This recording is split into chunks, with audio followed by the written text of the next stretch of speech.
Jeff with Metalluminati, and I'm here with Josh from As They Lay Dying. What's up, man?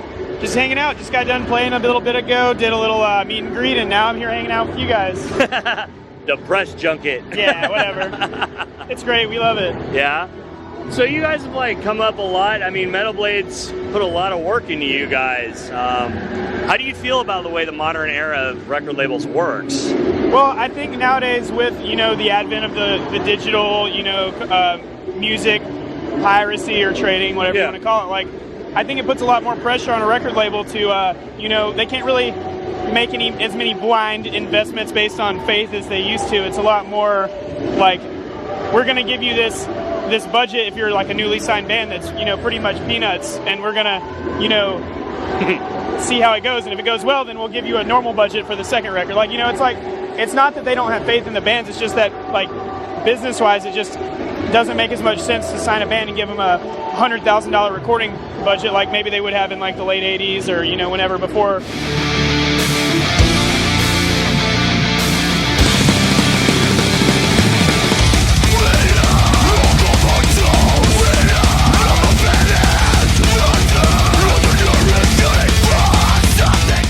Digital age changed how you as an artist work, as far as marketing, branding, downloading, all that? Well, we definitely, we have a lot of techniques that we are kind of doing even for the first time on this record, knowing how many people download our music now as opposed to buy a physical copy. And like, for example, this is a really good example. I have one with me. We have these laminates for our new record called Awakened, and we actually sell them at our merch table now 2 months before the record comes out, but it has a download code on the back that you can redeem to get a not a free download, but you get the record a week before everyone else, and it's really cool to have something like that at the merch table, and that to me is really indicative of the times. Kids want something now. Instant. They hear about it, and if you don't have something to give them right then, they're going to buy something else. So I think that's a good way to do something like that. And I mean, sorry, bugs. But it's a bug. Sorry, but yeah. So basically, I think with attention spans being shorter, you just have to be really smart about how you're gonna market a record, and you have to put just as much into online, if not more, than you do of actual like physical press in a magazine or anything like that. So yeah, that's a long version. Well, you guys go to kind of a younger crowd anyway, and so they're more savvy on the Twitter, on like Facebook, and that kind of stuff. So it's like, do you guys get really involved in your Twitter accounts? Yeah, we all have Twitter on our phones, and we can access the band's Twitter, the band's Instagram, all from our phones, so we can kind of update things actually from the band. It's not like a middleman that's like sitting in an office somewhere. It's actually us taking pictures out on the road and doing it. So it's a cool way to connect. Like, it still remains to be seen, I guess, if that, close of a connection. Yeah, or well, not even exactly that, because we just like talking to our fans, but there's something to be said, I think, about how mysterious bands used to be. Like, you don't see a guy being like, check out this huge poop I made today. Like, right. Just like, right. You would see a magazine article once a year about them. So, I mean, for us, though, it's worked out really well. People will come up to our merch table and be like, I remember when you were tweeting this, whatever. Right. It's cool. It's cool to hear that they actually pay attention and follow it. Besides, Twitter and Facebook, and you mentioned Instagram, which is a little bit newer, what app do you feel is like crucial as a band to have?